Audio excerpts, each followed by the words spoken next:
Hello everyone, welcome back to my art channel. Today I'm going to sort of show you guys, walk you guys, or maybe just do a time lapse with the voiceover of how I created this Twitch emote.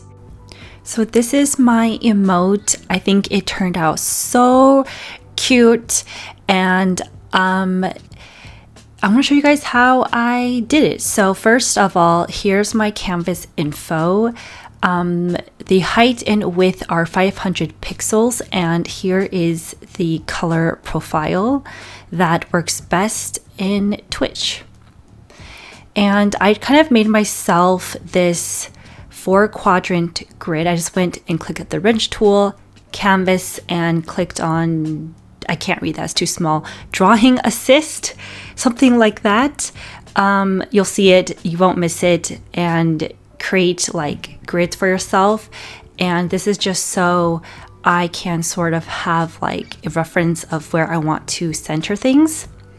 So I'm gonna go draw my sketch now using the sketching pencil in Procreate. I think this is just a default brush, and just choosing a random color like this blue color, and I'm gonna go and sketch out my little character. And my character is basically this pastel cloud, since my Twitch theme is a cloud slash sky kind of theme. And I kind of used a previous emote sketch as like a base, since I do want my characters to be consistent. So because I want this character in particular to sort of be like a surprise expression, I'm making the eyes super huge.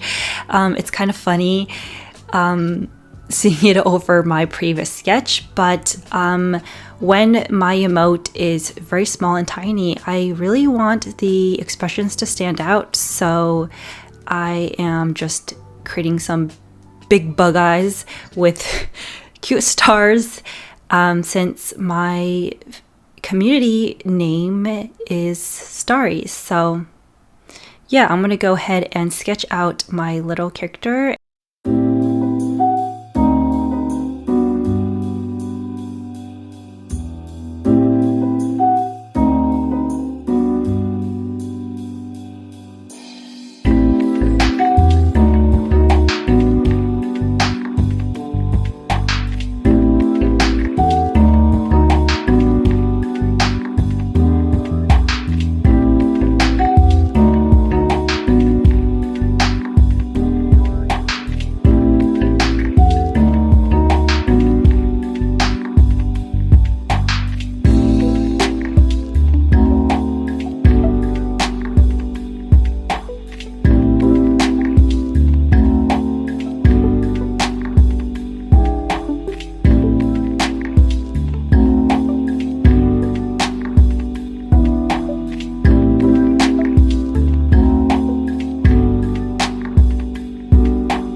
Okay, so here is the finished liner, and I think it turned out pretty good. So now I'm gonna go ahead and color block. So I'm just using some pastel colors since that's my theme, my color palette. Just using some pastel lavender, some pinks, which you'll later see, and this butter yellow color, and keeping some areas black, of course, just to make certain facial expressions and features stand out more. So yeah, I'm gonna just color block everything, and make sure that if you want, if this is to make yourself stress less, be sure to sort of alpha lock your layers. So when you color on top of your outline, it doesn't go outside of the lines, which I did not do because I am dumb. So yeah, don't make the same mistake I did. But it's all good. You just have to be very, very careful. So I'm just using a soft round brush to create my shadows and my highlights, and I think like a crisp opaque, is that the right word? Like a crisp brush like syrup actually does work really well for creating shadows and highlights, but since this is a soft cloud, I wanted to use a softer brush, but I think adding some more crisper details like some of these highlights here really helps make my drawing turn out to be less muddy, because that's something that can happen if you use a lot of the soft brush feature.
Okay, so I pretty much finished blocking in my colors, and I'm gonna go back and sort of thicken my outlines. Oh, just kidding. I am adding highlights to my shooting star.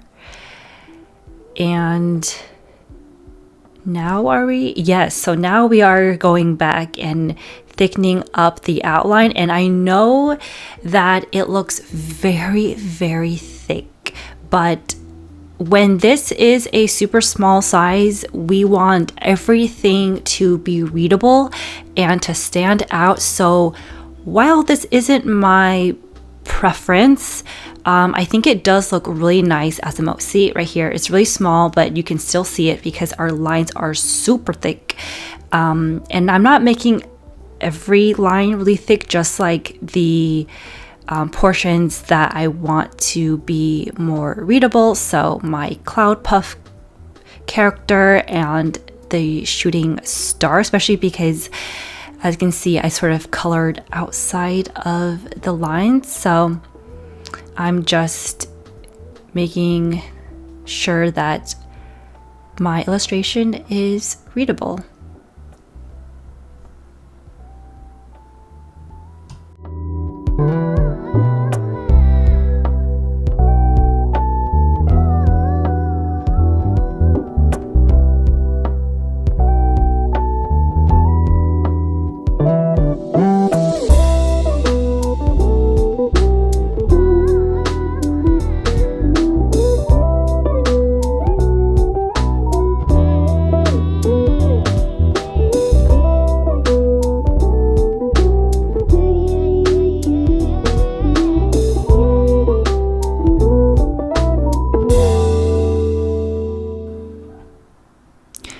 Okay, so here's where I wanted to sort of experiment a little and, you know, sort of color in my line art just so, I don't know, just to have a little bit of fun and to make this illustration a lot more, I guess, like cute and fun. And I wanted to make the shooting star glow. So that's why I'm coloring the lines a lighter color, which I'm not doing a good job of, apparently. There's still some of my line art underneath for some reason. I don't know. I tried to erase that, but I couldn't. So it's fine. It's going to be small and I hope no one will notice. Oh, and here I'm adding some glitter because, again, it's a shooting star. I wanted to add some magical elements and I don't know, this looks cute, I guess. Kind of like a sticker, like, you know, those holographic, not holographic, those like glitter stickers. It kind of looks like that. Anyways, I'm reaching the end of this video, so I need to wrap it up. Here is me testing it out with a blank background, and as you can see, for the shooting star part, I needed to clean up some of my edges. So super simple. I just took an eraser and cleaned up that part. Surprisingly, my cloud puff guy is pretty good. There's no like coloring outside the lines, and yeah, that's it. That's my emote. I'm super happy. It's super cute, and I really, really hope that people will use it in my chat. All right. I hope you guys really enjoyed that little process of me creating my emote. By no means am I a professional artist, but if I can do it, anyone can do it. And the thing I think for me was that I did watch a couple tutorials beforehand by actual professionals on how to create emotes, because they are a little bit different from just standalone illustrations. And you know, I need to research on like the palettes and the line work, because that matters when you're creating emotes. I don't know if you guys want, but I could probably post a more fleshed out tutorial on how to create emotes. This is just a little fun sort of speed paint process. So yeah, let me know down below in the comments if you want that tutorial. If you don't want the tutorial, I honestly am probably going to make that anyways because it's fun to do. And yeah, thank you guys so much for watching, and I'll see you in the next video. Bye.